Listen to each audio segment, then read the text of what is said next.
Alrighty folks, so what we're doing in this video is my voltmeter is completely kaput, and I actually snagged the guts off another voltmeter off a similar year Ford, and I want to see if I switch out those guts that'll fix the voltmeter. So that's what we're doing. To get there, we got to take this instrument cluster bezel off. There's supposed to be probably a pair of T15s right there. And in my application, they're already gone. But you also have to pop off both lower bezel pieces, because you got to get access to some T15s that are here. Here. There's one on either side of the steering column. And that should let us pop this out. You have to take this side off first. Got to get a little pick to pop this knob off, and you need a pick to pop this knob off too. Mine's already broken. And then you take this side off. So that's how all that works. So I can demonstrate. These are T15s, Torx 15s. Yeah, they're not in there crazy tight. So, like so. Just a little something like that. Gonna put these in a safe place.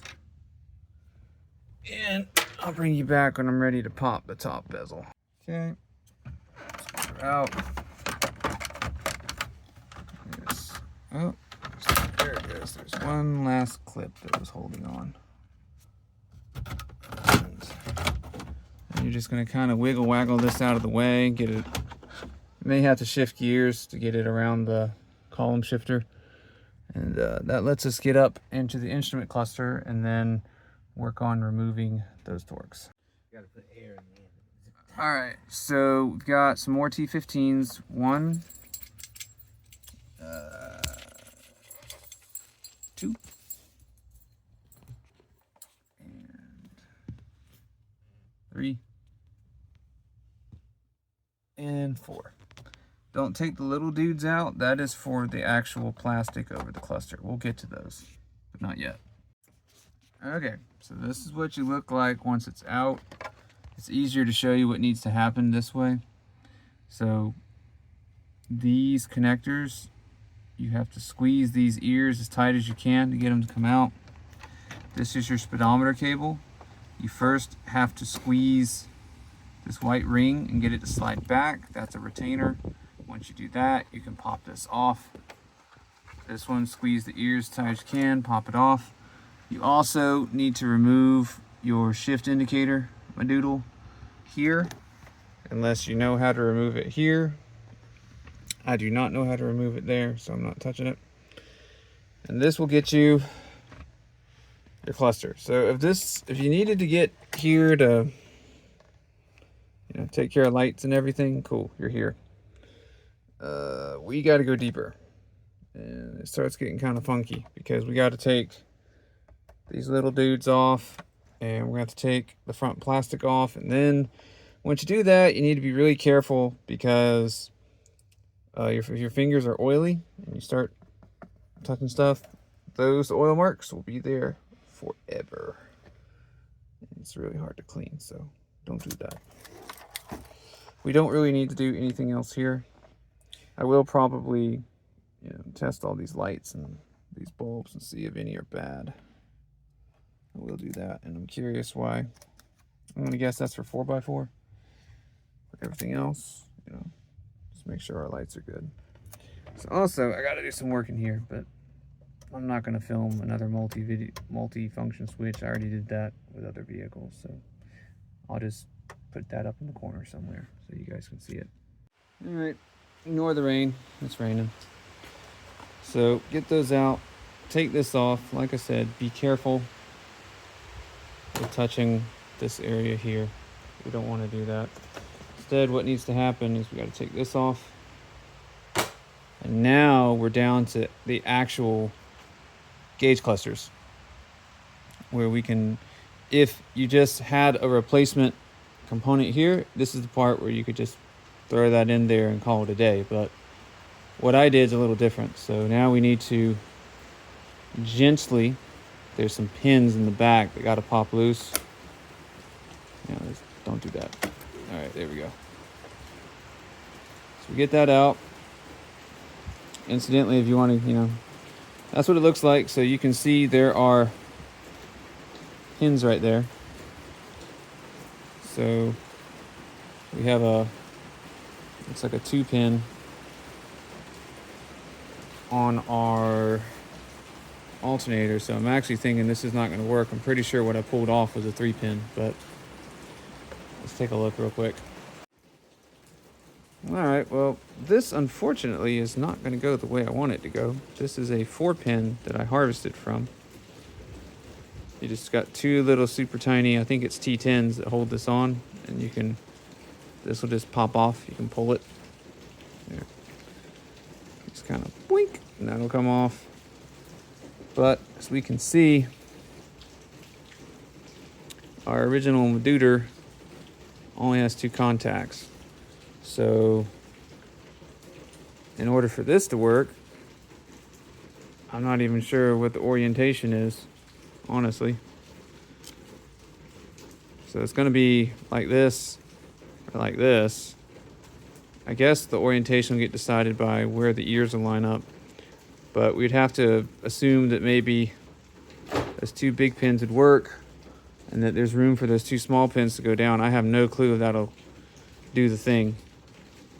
And as you can see, the needles are different colors, so I'd have to see if the needles would swap over, which I may check it out because I know this guy's dead. And at the same time, though, I do now have a Ford engineering number, so I can search against that, see if I can't just get this exact assembly and swap it out.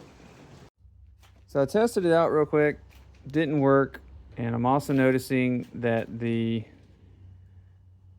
circuit paper stuff that's printed back there, the contacts are flaking up just from age. So I've got maybe one more chance before I break off contacts that matter, and then we have a problem. So I'm not going to touch this cluster anymore until I've gone through and checked out the bulbs and I get either one of these that works, or I just replace that whole segment. But however I do it, gonna make sure that is good, because otherwise I gotta buy a new cluster. Good afternoon, everyone. Today is a new day. It's been a couple of weeks since I worked on this particular video, and I just completed doing some continuity testing. There is a wire, I'll show it to you. I'm not sure if I mentioned it before or not, so I'll mention it again. There is a signal wire that comes off your voltage regulator off the I terminal right here.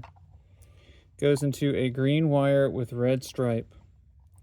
That green wire with red stripe goes through the harness all the way through here, comes over here, and goes into this connector here that I have my hand on.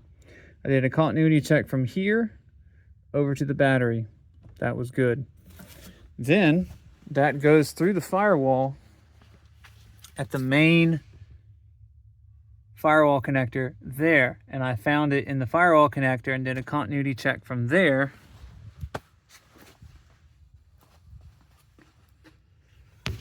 back to here, and that was fine. So what that tells me is I don't have a broken wire heading up into this gauge. That it truly is, best I can tell, a bad gauge. So with that in mind, I went and I looked on eBay, and I did indeed find what is supposed to be a working known good cluster from a diesel that's an automatic. Apparently it being an automatic does matter. Manuals, apparently the lettering's a different size and it's not supposed to work. Anyway, it was kind of a pain to find, but I found it. These things are getting hard to find. So it's E8TF10E853-HN, and it has to be exactly that. As you can see, it's just like my old one. There's writing on it. It's a 2-post. That's a 4-post.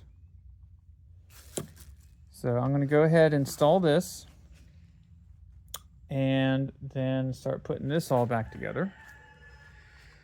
But another thing I have to concern myself with is, well, the circuit board, the printed board on the back is starting to get, it's in bad shape. And I've got a couple of contacts coming up. I'll show you how to fix that. And once that's fixed, I'm actually gonna do a little homework. I need to try to find the new one of these. It's kind of funny. There's a white spot in the shape of a P on the shift indicator, the actual little orange thing. You look closely, you can tell it's in the shape of a P. And it's making it a pain in the butt to tell what gear I'm in, so I'm gonna see if I can find a new one of those. All right, so now to our printed board problem here. So this is a printed circuit board. It's flappy. It's getting worn. There are places where leads are getting exposed. I'm not too worried about those because they just sit. But these matter. See how they actually go to a trace? That trace goes out to various circuits and things like that. So where we are with this is I could probably insert the connector one more time, but if I don't figure out a way to get these to sit back on their printed board, they'll tear. These are very thin. Once it's torn, that's kind of it, unless you peel this back and figure out some way to attach it. I don't want to do that. That's outside of my skill set. So what I'm going to do is I'm going to take a little dab of super glue, put a dab there and a dab there, a small dab, because I'm not 100% on if super glue is conductive or not. You don't want these two pins able to talk to each other. That would not be good.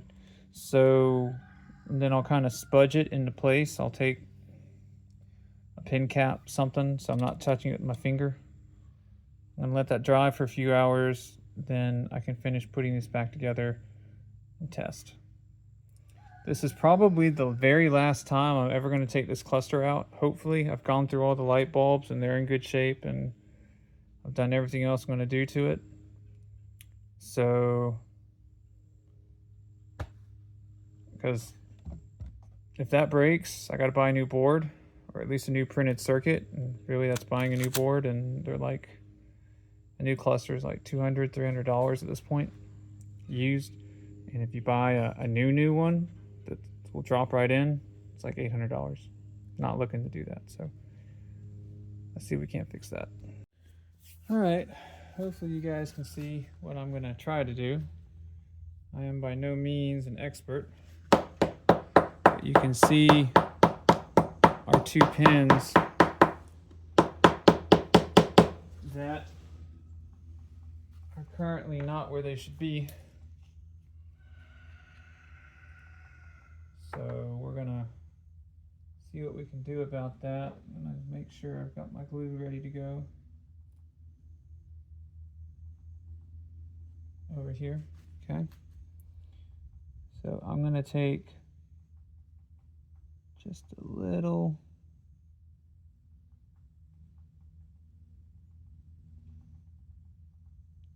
speck of glue, basically, like that. And then I'm gonna grab this cord before it screws me over.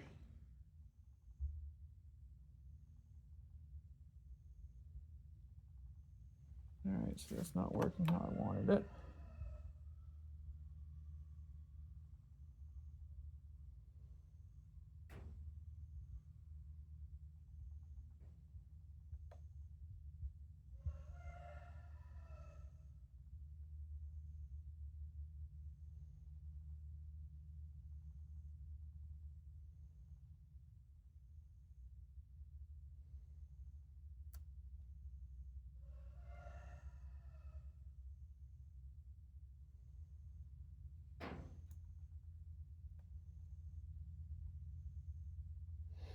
So I'm using this thing that's got a rubber tip on it so that I can squeeze on this without my finger getting covered in glue. I tried this repair before, and I think most of the glue wound up on my finger, not on the contact.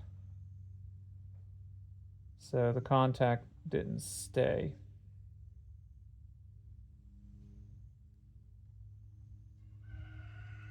trying to be a little bit smarter this time.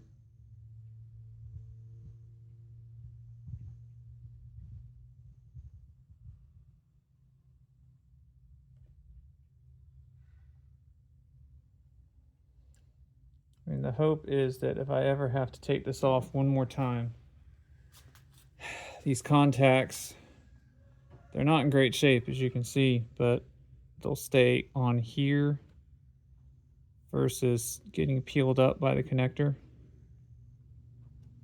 Is the hope.